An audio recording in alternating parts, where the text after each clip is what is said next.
Bonjour et bienvenue sur la chaîne. Dans l'épisode précédent, nous avons exploré le contexte du 7e siècle, une époque marquée par les guerres, les empires et les ambitions. Aujourd'hui, nous allons découvrir comment, face à l'avancée omeyyade, les Berbères se sont levés pour résister sous la conduite d'un homme. Kosila. Avant la Caïna, avant la grande reine des Aurès, il y avait un chef berbère, capable de vaincre l'un des généraux arabes les plus célèbres. Son nom, Koseïla. Au début de la conquête musulmane, Tamasra centrale, qui correspond en grande partie à l'Algérie actuelle, jouit d'une certaine unité politique.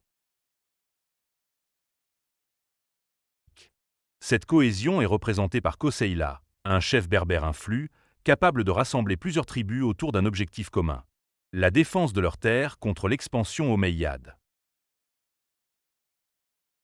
Entre 680 et 688, Koseïla émerge comme le principal leader de la résistance berbère. Koseïla se confronte directement aux armées arabes dirigées par Oqba ibn Nafi, une figure clé dans la conquête du Tamasra. La confrontation devient inévitable. En 683, Koseïla tend une embuscade à Taouda. Oqba ibn Nafi est alors capturé et exécuté. D'après l'historien Ibn Khaldoun, cette exécution aurait été orchestrée par la Caïna, ce qui montre que Dia joue déjà un rôle important en coulisses, bien avant son entrée officielle dans l'histoire.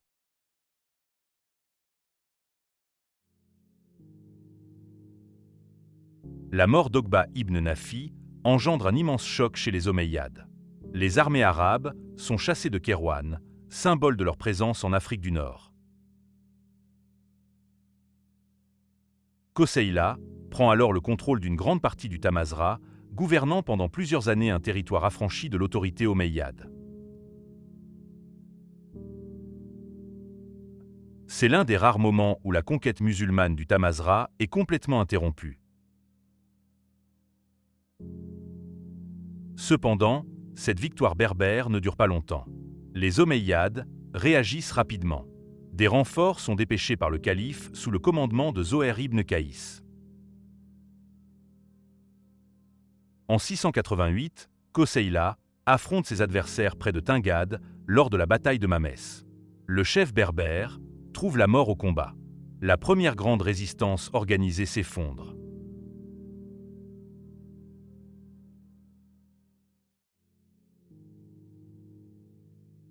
Avec la mort de Koseïla, Tamasra entre dans une période critique.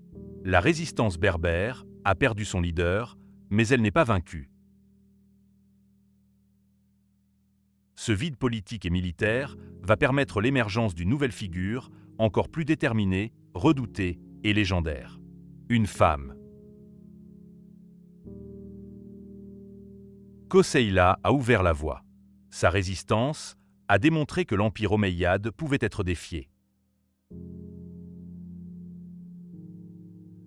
Dans le prochain épisode, nous verrons comment, après sa mort, Dia la Caïna prend la relève, unifie les tribus et devient la plus grande adversaire des Omeyyades en Tamasra. Rendez-vous dans l'épisode 5. L'entrée en scène de la Caïna.